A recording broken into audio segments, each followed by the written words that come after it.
दोस्तों, तो आज हम लोग बिहार बोर्ड के 10th का सोशल साइंस सामाजिक विज्ञान का सेट देखते हैं। Set number 1। क्वेश्चन नंबर 1 है कि हिंद चीन में बसने वाले फ्रांसीसी क्या कहलाते थे। ठीक है, तो कोलोन। हिंद चीन में जो फ्रांसीस के लोग रहते थे उसको कोलोन कहा जाता था। अगला क्वेश्चन है, रॉलेट एक्ट कब पारित हुआ? तो 1919 में। 1919 में देखिए जालियांवाला बाग हत्याकांड भी हुआ था जो पंजाब के अमृतसर में हुआ। ठीक है, अगला क्वेश्चन बोले जालियांवाला बाग हत्याकांड के विरोध में किसने अपनी नाइटहुड की उपाधि त्याग दी? ठीक है, तो महात्मा रविंद्रनाथ टैगोर। ठीक है, रविंद्रनाथ टैगोर ने जालियांवाला बाग हत्याकांड के विरोध में अपना नाइटहुड की उपाधि जो अंग्रेजों द्वारा उनको मिला था उसे त्याग दिया। जालियांवाला बाग हत्याकांड कब हुआ? 13 अप्रैल 1919 ईस्वी को। ठीक है, पंजाब के अमृतसर नामक शहर में। अगला क्वेश्चन, जहाँ स्वर्ण मंदिर है, पंजाब के अमृतसर में स्वर्ण मंदिर है सिखों का। अगला क्वेश्चन, जर्मनी के एकीकरण में किसकी भूमिका महत्वपूर्ण थी? तो जर्मनी के एकीकरण में बिस्मार्क की एकीकरण की भूमिका महत्वपूर्ण थी। बिस्मार्क वहाँ पे जर्मनी में एकीकरण किया था। भारत का एकीकरण कहेगा तो सरदार पटेल। ठीक है, इसलिए सरदार वल्लभ भाई पटेल को भारत का बिस्मार्क कहा जाता है, लौह पुरुष ऑफ इंडिया। अगला क्वेश्चन बोल रहा है कि आर्य समाज की स्थापना किसने किया? आर्य समाज की स्थापना स्वामी दयानंद सरस्वती। अगला क्वेश्चन कि पूर्ण स्वराज की मांग का प्रस्ताव कांग्रेस के किस अधिवेशन में पारित हुआ? पूर्ण स्वराज की तो लाहौर अधिवेशन में 1929। ठीक है, इस अधिवेशन की अध्यक्षता किसने किया?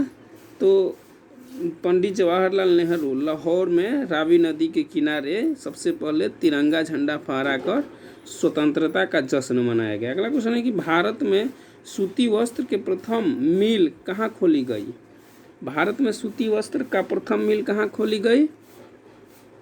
तो मुंबई में। ठीक है, अगला क्वेश्चन है कि अखिल भारतीय ट्रेड यूनियन की प्रथम अध्यक्ष कौन थे? अखिल भारतीय ट्रेड यूनियन के प्रथम अध्यक्ष कौन थे?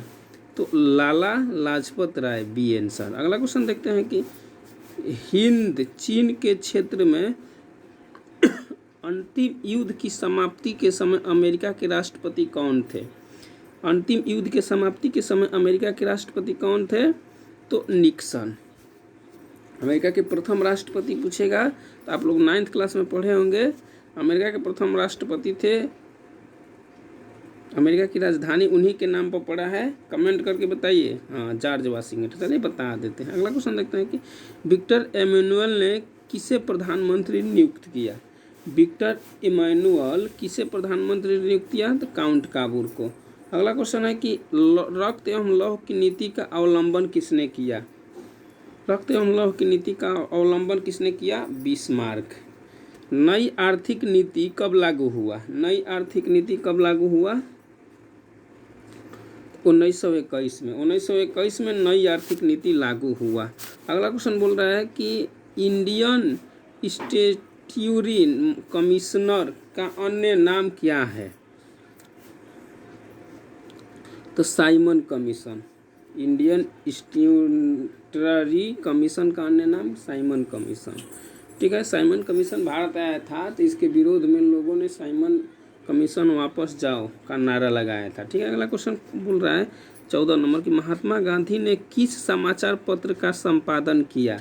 महात्मा गांधी किस समाचार पत्र का संपादन किया? तो B, young India. Mahatma Gandhi young India नामक समाचार पत्र का संपादन किए थे। अगला, गुटेनबर्ग ने सर्वप्रथम किस पुस्तक की छपाई की? गुटेनबर्ग सर्वप्रथम किस पुस्तक की छपाई की? तो बाइबिल गुटेनबर्ग के प्रथम पुस्तक था जो छपाई हुआ। अशोक का अभिलेख किस लिपि में है? अशोक का अभिलेख अधिकतर किस लिपि में है? तो ब्राह्मणी लिपि में। कुछ इनका खरोष्टी लिपि में भी मिला है, लेकिन अधिकतर 99% किस में है? ब्राह्मणी लिपि में। अगला क्वेश्चन है, बंगाल विभाजन कब वापस लिया गया? बंगाल विभाजन कब वापस लिया गया? तो 1911 में। 1905 में बंगाल विभाजन हो गया, लेकिन 1911 में उसको क्या किया गया, वापस ले लिया गया। अगला क्वेश्चन बोल रहा है कि रूस में कब दास प्रथा का समाप्त हुआ। ठीक है, तो अमेरिका का जो 16वां राष्ट्रपति है, उनका नाम था अब्राहम लिंकन, उसने ही दास प्रथा का समाप्त किया। कब? 1965 ईस्वी में। ठीक है, अगला क्वेश्चन देखते हैं कि किस सम्मेलन में 1 मई को मजदूर दिवस के रूप में मनाने का निर्णय लिया गया। वो कौन सा सम्मेलन था जिसमें निर्णय लिया गया कि 1 मई को पूरे दुनिया में मजदूर दिवस मनाया जाएगा? तो वो था प्रथम अंतर्राष्ट्रीय सम्मेलन। अगला क्वेश्चन है कि हो ची मिन्ह की सरकार थी। हो ची मिन्ह की कहाँ सरकार थी? तो ये उत्तरी वियतनाम में, बी ऑप्शन, उत्तरी वियतनाम में हो ची मिन्ह की सरकार थी। अगला क्वेश्चन है कि वार एंड पीस किसने लिखा है? वार एंड पीस के लेखक तो लियो टॉल्स्टॉय के द्वारा वार एंड पीस लिखा गया। युद्ध और शांति इसका अर्थ होगा। ठीक है, अगला कि सोवियत संघ की विघटन हुआ था। सोवियत संघ का विघटन कब हुआ था, यानी रूस कब टूट गया, इस तरह समझेंगे तो 1991 ईस्वी में। ठीक है, सोवियत संघ 1991 ईस्वी में 15 देशों में टूट गया। अगला, पटना को अजीमाबाद नाम किसने दिया? पटना को अजीमाबाद कहा गया किसके द्वारा? तो अजीम उस जान के द्वारा। ठीक है, अजीम उस जान के द्वारा पटना को अजीमाबाद कहा गया। 24 नंबर क्वेश्चन देखते हैं कि पाटलिपुत्र नगर की स्थापना किसने किया? पाटलिपुत्र नगर की स्थापना किसने किया? तो अजातशत्रु। अजातशत्रु ने पाटलिपुत्र नगर की स्थापना किया। आप पटना कहेगा तो शेरशाह सूरी। अगला क्वेश्चन देखते हैं कि भारत में राष्ट्रीय आय की गणना किस संस्था द्वारा की जाती है? केंद्रीय सांख्यिकी संगठन। राष्ट्रीय आय की गणना केंद्रीय सांख्यिकी संगठन, CSO। अगला क्वेश्चन है कि योजना आयोग का गठन कब हुआ? योजना आयोग का गठन बताइए।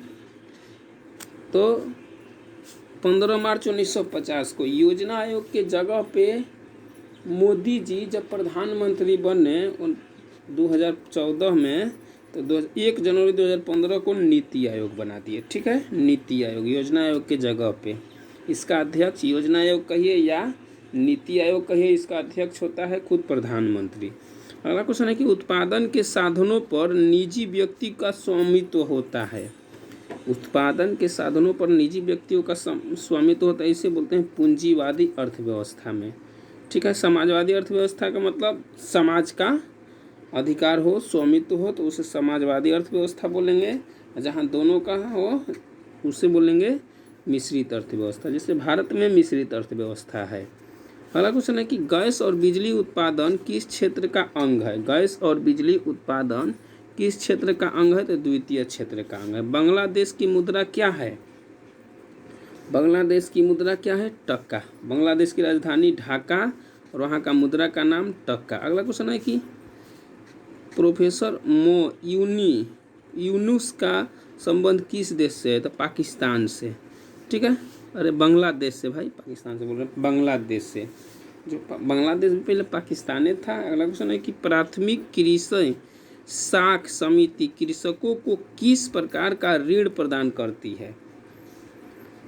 तो अल्पकालीन, कम समय के लिए।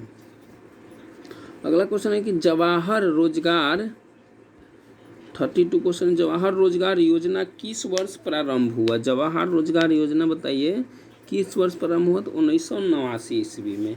मनरेगा में 1 वर्ष में कितने दिनों का रोजगार देने की गारंटी दी जाती है? तो 100 दिन।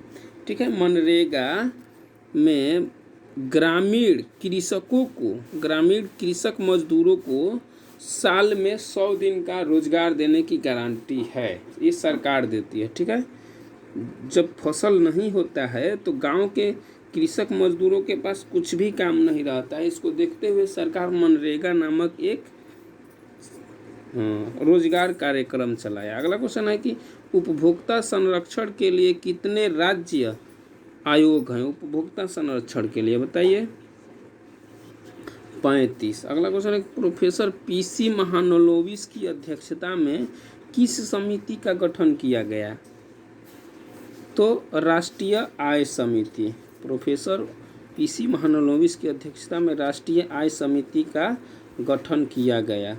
अगला क्वेश्चन है हमारे सामने कि उपभोक्ता व्यय और बचत का योग। उपभोग व्यय और बचत का योग क्या कहलाता है बताइए? तो आय बराबर उपभोग प्लस बचत। जितना आप खर्च कर उसको खर्च कर रहे हैं और कितना बचा रहे हैं वही योग क्या कहलाएगा? आय। ठीक है। अगला क्वेश्चन है कि निम्न में से कौन आर्थिक क्रिया का चक्रीय प्रवाह है? इनमें से सभी, यानी उत्पादन भी है, व्यय भी है और आय भी है। आर्थिक क्रिया का चक्र। ठीक है। उत्पादन, पहले आप कमाएंगे तो खर्च करेंगे फिर उत्पादन बढ़ेगा तो फिर आय होगा, मतलब कमाएंगे। इस प्रकार ये चक्र चलता रहता है। अगला क्वेश्चन है कि भारत में सर्वप्रथम राष्ट्रीय आय का अनुमान कब लगाया गया? भारत में राष्ट्रीय आय का सर्वप्रथम अनुमान दादा भाई नौरोजी के द्वारा लगाया गया था। ठीक है। तो 1868 ईस्वी में दादा भाई नौरोजी के द्वारा बताया गया कि 1868 में कि भारत के प्रत्येक व्यक्ति का प्रति व्यक्ति आय 20 रुपया है। मतलब भारत में सोचिए इतना गरीबी था उस समय। अगला है कि निम्न में से कौन सहकारिता का मूलभूत तत्व नहीं है? सहकारिता का मूलभूत तत्व नहीं है अनिवार्य सदस्यता। अगला क्वेश्चन है कि इनमें से कौन गैर आर्थिक आधारित संरचना है? गैर आर्थिक संरचना स्वास्थ्य। संविधान का 74वां संविधान संशोधन किससे संबंधित है बताइए? 74वां संविधान संशोधन किससे संबंधित? नगरीय शासन व्यवस्था से। ठीक है, नगरीय शासन व्यवस्था से। अगला क्वेश्चन है कि बिहार में एक नगर निगम में अधिकतम कितने वार्ड हो सकते हैं? 75 सॉरी यार। अगला क्वेश्चन देखते हैं कि चिपको आंदोलन किससे संबंधित है? चिपको आंदोलन से सुंदरलाल बहुगुणा पेड़ों को बचाने के लिए चिपको नामक आंदोलन चलाए, जिसके तहत लोगों ने पेड़ों से चिपककर पेड़ों की रक्षा की है। ठीक है, यह एक पर्यावरण से संबंधित आंदोलन था। ठीक है, चिपको आंदोलन किससे संबंधित आंदोलन था? तो पर्यावरण से संबंधित आंदोलन था। अगला क्वेश्चन देखते हैं 44 क्वेश्चन है कि नेपाल में सप्तदलीय गठबंधन क्यों किया गया? तो लोकतंत्र की स्थापना हेतु। ए ऑप्शन है। नेपाल में सप्तदलीय गठबंधन क्यों किया गया? तो लोकतंत्र की स्थापना हेतु। अगला क्वेश्चन है कि बहुजन समाज पार्टी की स्थापना किसने किया? बहुजन समाज पार्टी की स्थापना जो यूपी में मायावती की पार्टी है ना, इसका चुनाव चिन्ह क्या है? हाथी छाप। ठीक है, तो उसकी स्थापना कांशीराम किया। दोस्तों, इससे आगे बढ़ने से पहले अगर आपको वीडियो पसंद आता है तो इसे लाइक करिए, अपने दोस्तों के साथ शेयर करिए, ताकि उनको भी अपनी इस जो कलम की क्रांति चल रही है दुनिया में, उनको योगदान मिले कि वो भी अपने आप को आगे बढ़ा सके। चलिए अगला क्वेश्चन देखते हैं 46 है कि दल बदल कानून लागू होता है। दल बदल कानून किस पे लागू होता है बताइए? तो सांसदों और विधायकों पर। ठीक है, राष्ट्रपति पर तो होगा नहीं, उपराष्ट्रपति पर तो होगा नहीं। तो दल बदल कानून सांसदों और विधायकों पर लागू होता है। अगला क्वेश्चन है कि झारखंड बिहार से कब अलग हुआ? झारखंड बिहार से कब अलग हुआ? तो 15 नवंबर 2000 ईस्वी को। ठीक है, 15 नवंबर 2000 ईस्वी को। ठीक है, अगला क्वेश्चन देखते हैं कि इनमें से कौन संघीय प्रणाली की विशेषता नहीं है? देखिए, नहीं है, ध्यान दे रहा है ना, संघीय प्रणाली की विशेषता नहीं है। तो एकहरी शासन व्यवस्था, संघीय प्रणाली में ऐसी बात नहीं है, बहुत शासन व्यवस्था कई भागों में बटा होता है। अगला क्वेश्चन है कि लोकसभा में चुने हुए सदस्यों की संख्या कितनी होती है? चुने हुए सदस्यों की संख्या पूछ रहा है। ठीक है, क्वेश्चन पर ध्यान दीजिएगा। तो 543 लोग चुन कर जाते हैं, चुनाव जीत कर जाते हैं, और 2 लोग को राष्ट्रपति मनोनीत करते हैं। ठीक है, तो इस तरह 545 लोग लोकसभा में रहते हैं। अगला क्वेश्चन है कि पूर्व में बांग्लादेश जाना जाता है, बांग्लादेश का पहले किस नाम से जाना जाता था बताइए? तो पूर्वी पाकिस्तान। ठीक है, पूर्वी पाकिस्तान, हाँ सी, देखिए सी ऑप्शन है, सी ऑप्शन में है पूर्वी पाकिस्तान। बांग्लादेश का पुराना नाम पूर्वी पाकिस्तान। अगला क्वेश्चन देखते हैं कि वेस्ट इंडीज संघ की स्थापना कब हुआ? वेस्ट इंडीज संघ की स्थापना कब हुआ? 1958 में। अगला क्वेश्चन है कि इंडिका नामक पुस्तक के लेखक, इंडिका नामक पुस्तक के लेखक कौन है? मेगास्थनीज। विश्व का, अगला क्वेश्चन है कि विश्व का सबसे बड़ा लोकतांत्रिक देश कौन सा है? विश्व का सबसे बड़ा लोकतांत्रिक देश बताइए? भारत। ठीक है, विश्व का सबसे बड़ा लोकतांत्रिक देश भारत। अगला क्वेश्चन बोल रहा है कि आंग सान सुई की किस देश के नागरिक हैं? आंग सान सुई की किस देश के नागरिक हैं? तो म्यांमार के। अगला कि क्षेत्रवाद की भावना का कुछ परिणाम क्या है? तो अलगाववाद। अगला क्वेश्चन है कि दुधवा राष्ट्रीय उद्यान कहाँ है? दुधवा राष्ट्रीय उद्यान, ठीक है, बताइए? तो उत्तर प्रदेश में। दुधवा राष्ट्रीय उद्यान कहाँ है? उत्तर प्रदेश में। अगला है कि भारत के प्रथम राष्ट्रीय जल नीति कब अपनाई गई थी? भारत में राष्ट्रीय जल नीति कब अपनाई गई थी? तो सितंबर 1987 ईस्वी को। अगला क्वेश्चन है कि भारत में सर्वाधिक वनावरण वाला देश, भारत में और विश्व में, भारत नहीं विश्व में सबसे अधिक वनावरण किस देश में है? ठीक है, बताइए? तो रूस में। ठीक है, रूस में। अगला क्वेश्चन देखते हैं कि किस मृदा में ह्यूमस की मात्रा नगण्य होती है? किस मृदा में ह्यूमस की मात्रा क्या होती है? नगण्य होती है। तो लेटेराइट मृदा में। भारत में सबसे बड़ा खनिज तेल उत्पादक क्षेत्र कौन सा है? बताइए? तो डिगबोई में। देखिए हम लोग आराम से इसलिए चल रहे हैं कि ताकि आप लोग भी उसको आंसर मारें और मिलाएं, अपने आप को देखें कि आपकी कितनी तैयारी है, और कमेंट करके लास्ट में ज़रूर बताइए कि आपका कितना % सही हो रहा है। ठीक है, अगला क्वेश्चन है कि इनमें से कौन रोपड़ फसल है? मतलब किसको रोपते हैं? बताइए किसको रोपते हैं? इनमें से सभी को, चाय को, रबड़ को और गन्ना को। ठीक है, इसको बोया नहीं जाता है, रोपा जाता है, जैसे धान को भी रोपा जाता है। ठीक है, अगला क्वेश्चन है कि जीवन रेखा रेल कब चलाई गई थी? जीवन रेखा नामक रेल कब चलाई गई? 1991 ईस्वी में। ठीक है, अगला क्वेश्चन देखते हैं। हाँ दोस्तों, इस टेस्ट का कट ऑफ 40 नंबर रखा गया, 80 में 40। देख रहे हैं कितने लोग कमेंट करके बता रहे हैं कि उनको 40 नंबर आ रहा है। अगला क्वेश्चन है कि कांवड़ झील कहाँ है? कांवड़ झील बिहार में, अरे हाँ, बिहार में कहाँ है? बिहार में कांवड़ झील, बताइए कहाँ है? तो बेगूसराय में। ये बिहार का प्रथम रामसर साइट है। अगला किस राज्य में संयुक्त वन प्रबंधन का पहला प्रस्ताव पारित किया गया?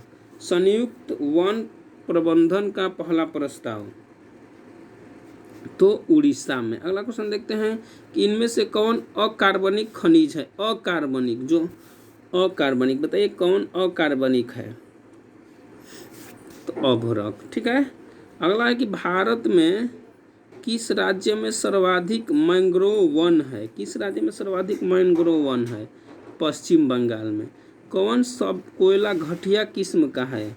मतलब खराब। ठीक है, सबसे खराब कोयला कौन है? तो पीट कोयला। अगला क्वेश्चन देखते हैं कि भारत में चाय की कृषि कहाँ शुरू हुई? भारत में चाय की कृषि कहाँ शुरू हुई? तो असम में। पाइराइट किस प्रकार के खनिज है? पाइराइट किस प्रकार का खनिज है भाई? अधात्विक। भारत का पहला परमाणु शक्ति संयंत्र कौन है? भारत का पहला परमाणु शक्ति संयंत्र तारापुर, जो महाराष्ट्र राज्य में पड़ता है। अगला क्वेश्चन बोल रहा है कोडरमा का संबंध किस खनिज से है? कोडरमा का संबंध तो अभ्रक से। अगला है, किस देश ने ओपेक की सदस्यता त्याग दी? किस देश ने ओपेक की सदस्यता को त्याग दी? तो कतर। ओपेक का मतलब होता है जो देश पेट्रोलियम का निर्यात करता है, मतलब बेचता हो दूसरे देश को। अगला है कि इनमें से कौन जूट का अग्रणी उत्पादक है? जूट बताइए। तो भारत। ठीक है, श्रीलंका, अरे श्रीलंका, बांग्लादेश में भी जूट का उत्पादन होता है, लेकिन सर्वाधिक पूछ रहा है तो भारत बहुत बड़ा है। किससे? बांग्लादेश से। भारत अगर ऑप्शन नहीं रहेगा तो बांग्लादेश मारेंगे। ठीक है, अगला क्वेश्चन है कि आसवन बांध किस नदी से संबंधित है? आसवन बांध किस नदी से संबंधित है? तो नील नदी पर आसवन बांध बना है। अगला क्वेश्चन है कि इनमें से कौन प्राकृतिक आपदा नहीं है? बताइए, प्राकृतिक आपदा नहीं है तो आतंकवाद। आतंकवाद क्या है? मानव निर्मित है। बम भगवान थोड़े फोड़ेंगे, मानव फोड़ेगा।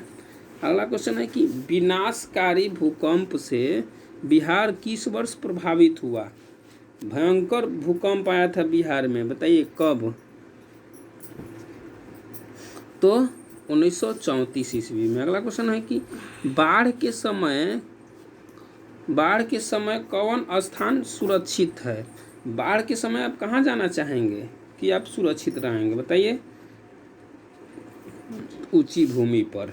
अगला क्वेश्चन देखते हैं, भूस्खलन से क्या अभिप्राय है? भूस्खलन से क्या अभिप्राय है? तो इनमें से सभी मलबों का खिसकना, चट्टानों का गिरना, चट्टानों का खिसकना। आप लोग देखते हैं भूस्खलन पहाड़ी एरिया में होता है, जब पहाड़, बड़ा बड़ा पहाड़ टूटकर रोड पे आ जाएगा। टीवी में दिखाता है, देखे हैं। अगला क्वेश्चन, आकस्मिक प्रबंधन का मुख्य घटक। आकस्मिक प्रबंधन का मुख्य घटक क्या है? तो इनमें से सभी, स्थानीय स्वशासन, स्वयंसेवी संगठन, स्थानीय लोग। ठीक है, लास्ट क्वेश्चन है। इससे पहले आप लोग, अगर वीडियो आप लोगों को पसंद आता है तो इसे लाइक करिए।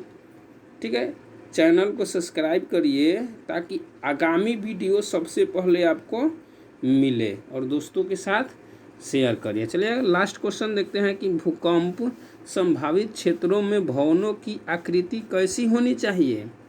जहाँ भूकंप बहुत आता है वहाँ कैसा घर द्वार बनाना है? तो आयताकार। ठीक है, हाँ। तो दोस्तों इस प्रकार ये वीडियो समाप्त हुआ। Take care, thank you for watching this video, bye bye.